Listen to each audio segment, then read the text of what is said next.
नमस्कार दोस्तों, स्वागत है आप सभी के एक बार फिर इस नए वीडियो में। आज के वीडियो में हम नया चैप्टर शुरू करने वाले हैं और आज तक हम लोगों ने 6 चैप्टर पूरे कंप्लीट कर दिए हैं। ठीक है, 6 chapters we had completed. Okay, 12th physics के। और आज हम नया चैप्टर शुरू करने वाले हैं और नया चैप्टर है हमारा alternating current. Okay, alternating current क्या होता है, किस तरह से इसकी एप्लीकेशंस होती है डेली लाइफ में। ओके, एप्लीकेशंस कैसी कैसी होती है, जितनी भी आगे equations regarding the alternating current. Okay, step up step down, transformer के बारे में भी इस चैप्टर में पढ़ेंगे हम। ओके, ट्रांसफार्मर्स और जितनी भी ये चीज़ें हैं जो अल्टरनेटिंग करंट पर बेस्ड हैं, उन सभी के बारे में इस चैप्टर में हम डिस्कस करने वाले हैं, चैप्टर नंबर 7 में। ओके, तो देखिए दोस्तों, अगर आपने हमारे चैनल को अभी तक सब्सक्राइब नहीं किया तो प्लीज़ चैनल को सब्सक्राइब कर दीजिए। अगर आपको हमारी वीडियोज़ अच्छी लगती है तो वीडियोज़ को भी आप लाइक कर सकते हैं। देखिए दोस्तों, क्या होता है कि अल्टरनेटिंग करंट से पहले एक और करंट था, वो था आपका डीसी करंट। ओके, ऐसा क्या कमी थी डीसी करंट में जिसकी वजह से अल्टरनेटिंग करंट को बहुत ही बेटर करंट माना जाता है as compare to DC current, या अल्टरनेटिंग करंट में ऐसी क्या चीज़ थी जिसने डीसी की सप्लाई और डीसी की जो एप्लीकेशन उनको फ्लॉप कर दिया, और अल्टरनेटिंग करंट में ऐसा क्या है कि ये इतना डाइवर्सिफाइड एप्लीकेशन देता है हम लोगों को। ओके, तो आइए वीडियो को शुरू करते हैं। देखिए, सबसे पहले आपको पता होना चाहिए कि एसी सर्किट जो होता है, ठीक है, एसी सर्किट क्या होता है, एक्चुअल में किस तरह से काम करता है, और जितनी भी ये चीज़ें होती हैं। ठीक है, और इस वीडियो में हम एसी सर्किट से रिगार्डिंग जितनी भी चीज़ें होंगी, फेज डायग्राम के बारे में पढ़ेंगे, फेजर डायग्राम जिसको आप बोलते हो। ठीक है, ट्रांसफार्मर के बारे में पढ़ोगे, एसी मोटर के बारे में पढ़ोगे, एसी पावर के बारे में पढ़ोगे, आरएमएस वैल्यूज़ के बारे में पढ़ोगे, एप्लीकेशंस के बारे में पढ़ोगे। All these thing you will learn in this video. Okay, in this chapter, this is chapter of alternating current. तो देखिए दोस्तों, अगर मैं आपसे पूछूं कि why we need alternating current, okay, जो आपका एसी करंट होता है आपको क्यों चाहिए होता है, and how was it invented. क्या हुआ कि एक स्टोरी है कि जो आपका टेस्ला है, टेस्ला वर्सेस आपका जिसने बल्ब बनाया था, ओके, थॉमसन, एडी थॉमसन जो थे, और टेस्ला जो थे, उन्होंने एसी करंट पर बहुत काम किया था और उन्हें पता था कि आने वाले टाइम में जो एसी करंट होता उसकी इतना यूज़ होने वाला है कि वो डीसी जो आपका थॉमसन थे, ओके, जिन्होंने एडिसन थॉमसन था इनका नाम, एडिसन थॉमसन, जिसने बल्ब बनाया था। ठीक है, और वो फेवर में थे डीसी करंट के।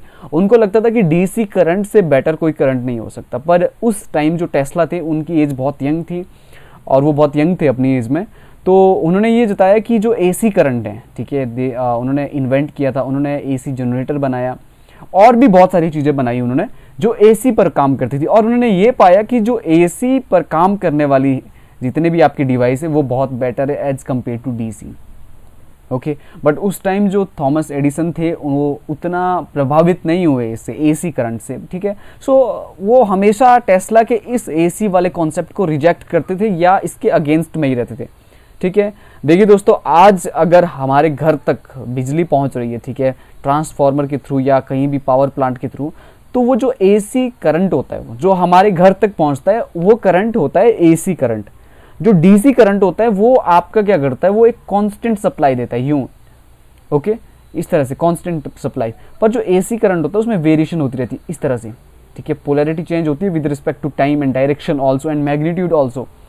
ओके, और डीसी करंट को आप देखते होंगे प्रैक्टिकल लाइफ में, जो बैटरीज वगैरह होती है, ठीक है, जिसमें आप करंट स्टोर कर रख सकते हो और उनकी वजह से करंट आप सप्लाई करते हो। ठीक है, वो आपका डीसी करंट हो गया। पर एसी करंट को एक्चुअली में आप स्टोर नहीं कर सकते। AC current not storable, okay, storable, okay, इसको आप स्टोर नहीं कर सकते। बिकॉज क्या होता है कि एसी करंट को अगर आपको स्टोर करना है तो पहले आपको इसको डीसी में कन्वर्ट करना पड़ता है, then DC is further controlled और stored in a particular thing, okay, किसी भी पर्टिकुलर कंडक्टर में। ओके, अब देखिए, ये तो हो गई बात कि एसी करंट क्या होता है, ठीक है, क्लैश कैसा था एसी वर्सेस डीसी में। अब बात करते हैं इसकी हिस्ट्री के बारे में। Okay, who invented AC current. तो कहा जाता है कि the first alternator to produce, जिसने अल्टरनेटिंग करंट प्रोड्यूस किया था अल्टरनेटर के through, was the dynamo electric generator. ठीक है, based on the Michael Faraday's principle, जो हमने पिछले वाले चैप्टर में पढ़ा था, माइकल फेराडेज। ओके, फेराडे की 3 लॉज हमने पढ़े थे।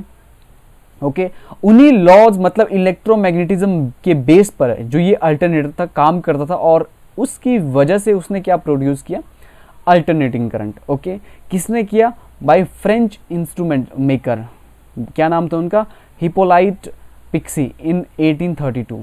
ठीक है, इस टाइम 1832 को फर्स्ट डेट माना जाता है कि of the alternating current start हुआ। ठीक है, उसके बाद टाइम टू टाइम इसमें और ज़्यादा मॉडिफिकेशन होती रही, और ज़्यादा एक्सप्लेनेशन होती गई, और जो एसी करंट की प्रोडक्शन थी उसमें भी और ज़्यादा डेवलपमेंट और मॉडिफिकेशन होती गई। ओके, पिक्सी लेटर क्या किया इन्होंने, added a commutator to his device to produce more commonly used direct current. Okay, उन्होंने डायरेक्ट करंट को प्रोड्यूस करने के लिए कम्यूटेटर भी लगाया उस डिवाइस में।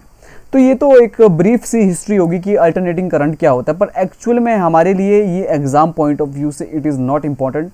ओके, बट ऐसे ही आपको जनरल अंडरस्टैंडिंग होनी चाहिए इसकी। ठीक है, अब बात करते हैं अल्टरनेटिंग करंट क्या होता है। देखिए दोस्तों, अल्टरनेटिंग करंट और DC current, this is also very important from exam point of view. आपको बिल्कुल क्लियरली होना चाहिए।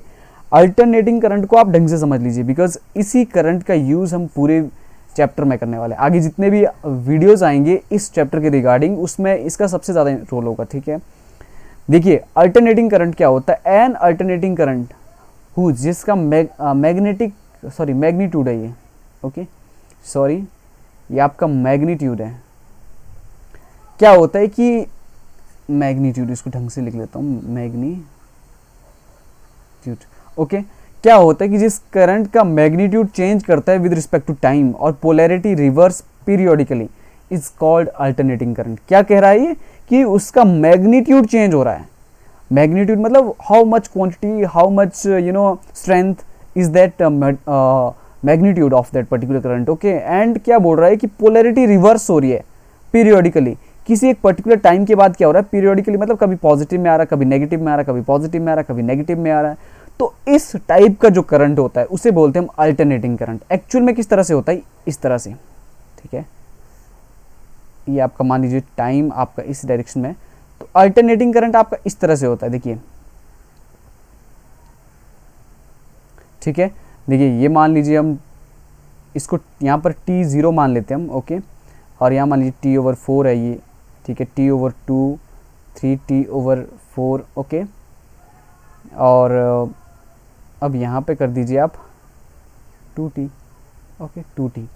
तो इस तरह से इसका साइकिल चलता है, मतलब कि जो टाइम इस डायरेक्शन में मूव कर रहा है, देखिए पोलैरिटी पहले ये इस यहाँ तक, इस टाइम तक क्या इसका मैग्नीट्यूड मैक्सिमम हो रहा है, फिर इसका मैग्नीट्यूड डिक्रीज हो रहा है, इस पॉइंट पे आके पूरा जीरो, फिर ये नेगेटिव में जा रहा है, पोलैरिटी चेंज हो रही है इसमें नेगेटिव की ओर, फिर पॉजिटिव में, फिर नेगेटिव में, मैग्नीट्यूड भी चेंज हो रहा है, जो इसकी हाइट है, एम्पलीट्यूड। ठीक है, जो आपका ये एम्पलीट्यूड है। ओके, एम्पलीट्यूड भी चेंज होता जा रहा है। ओके, अब देखिए ये जो हो गया आपका ये और ये, इसको बोलते हैं प्लस I0 और नेगेटिव I0, मतलब कि नेगेटिव V0 और plus V0। What is this V0 or I0? This is the peak value of that particular alternating current or peak value of voltage, alternating voltage. Okay, so this is your alternating current. अब बात करते हैं हम कि India में जो alternating current की frequency होती है। देखिए दोस्तों, एक बात आप इसका फॉर्मूला लिख लीजिए यहाँ पर, कि जो करंट होता है इंस्टेंट अल्टरनेटिंग करंट, इसकी वैल्यू क्या होती है, I0 is the peak value. Okay, sine omega T. This is the derivation or this is the equation to calculate or to derive or to summarize the instant current, instant alternating current. Okay, जो I0 है आपके, I0 जो है it is called peak value of current. Okay, peak value of current मतलब इस top पर सबसे highest value of the current क्या है ड्यूरिंग इट्स ट्रांसमिशन। जब ये करंट फ्लो कर रहा है, इस करंट में जो पीक वैल्यू है वो क्या है, that is I0। Okay, what is this omega, it is the angular velocity. Okay, किस वेलोसिटी, एंगुलर फ्रीक्वेंसी, सॉरी, इसको हम करते हैं 2π/t। अब हम इसको लिखते हैं omega equal to 2π nu. Nu is frequency. Okay, और आपको पता है कि फ्रीक्वेंसी जो होती है 1/t, that is inversely proportional to the time period. Okay, so this is your angular frequency. अब देखिए, अब हम इसको वोल्टेज में लिखे तो V equal to V0, formula वही रहेगा sine omega T. Okay, this is your voltage. अब देखिए इंडिया में जो फ्रीक्वेंसी है AC की सप्लाई की, ओके, दैट इज 50 हर्ट्ज. अब देखिए, अब इस न्यूमेरिकल को करते हैं कि राइट द जनरल इक्वेशन. हमको क्या करना है, एक इक्वेशन लिखनी है फॉर द इंस्टेंट वोल्टेज, जो मैं आपको बता रहा था V के लिए हमको इक्वेशन लिखनी है. ओके, ऑफ 50 हर्ट्ज हमारे पास दिया है frequency. Okay, generator giving peak voltage V 250. Peak voltage कितनी है, 250 वोल्ट्स. ओके, तो हमें फाइंड क्या करना है, V हमने पहले किया था V0 साइन ओमेगा टी. इस इक्वेशन में हमें जो वैल्यूज़ दी गई है उनको डालना है. ठीक है, V0 की वैल्यू हमारे पास ऑलरेडी दी है. अब हमें चाहिए ओमेगा की वैल्यू 2 पाई न्यू, जो हमने पढ़ा था फॉर्मूला. न्यू क्या है, फ्रीक्वेंसी, और frequency already given to us that is 50 hertz. Okay, तो ये हो जाएगा 100 पाई. अब 100 पाई की वैल्यू आप यहाँ डाल दीजिए और V0 की वैल्यू यहाँ डाल दीजिए. Then we get the final equation 250 sine 100 pi T.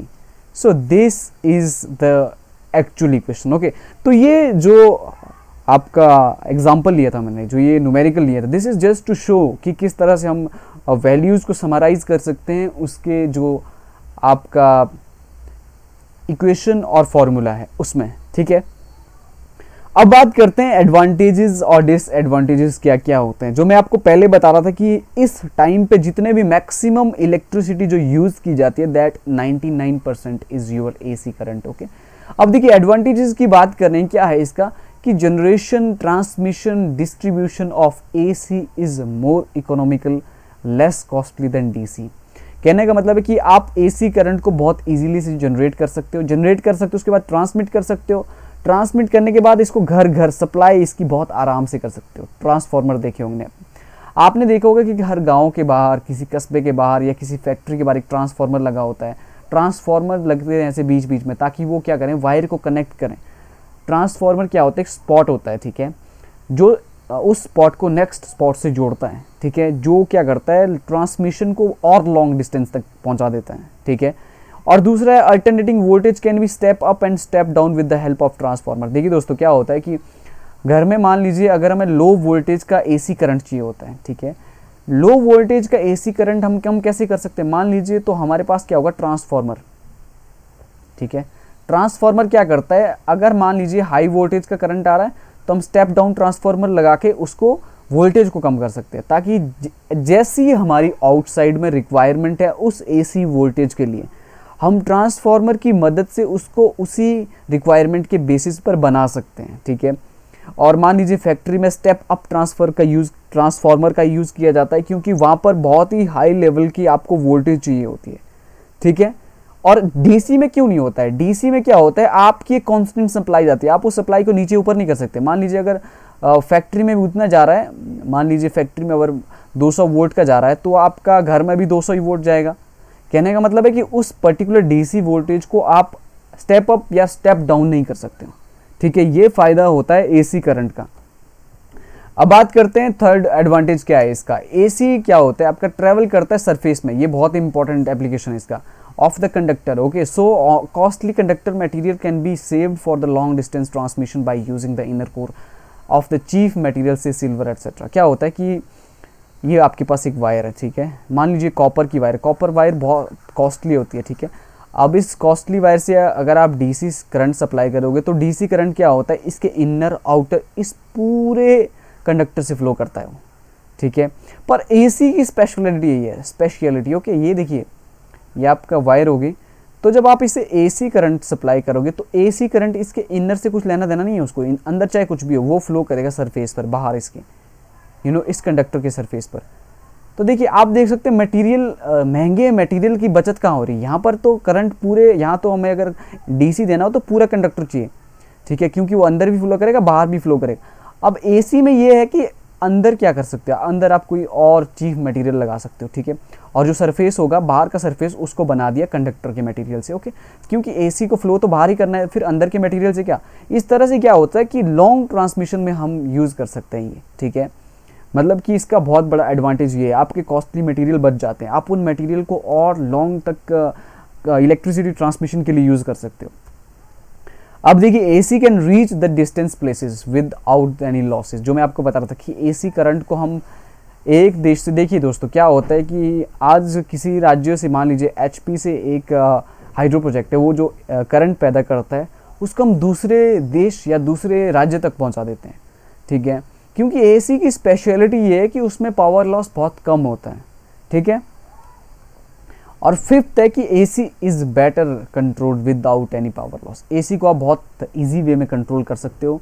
और सिक्स्थ, इसका सबसे बड़ा इंपॉर्टेंट ये है कि एसी को आप डीसी में कन्वर्ट कर सकते हो, एसी को आप डीसी में बहुत इजीली कन्वर्ट कर सकते हो by using the rectifier, okay. आपने पढ़ा होगा कि रेक्टिफायर क्या होता है, उसमें डायोड लगते हैं इस तरह से, ओके। तो आप जब एसी देते हो यहाँ से तो वो डीसी देता है आगे, एक रेजिस्टेंस में डीसीएम को कैलकुलेट करते हैं, ठीक है। So these are the advantages of AC current. So अगर आपको वीडियो पसंद आए तो प्लीज़ वीडियो को लाइक करें, शेयर करें, कमेंट करें, and thank you so much.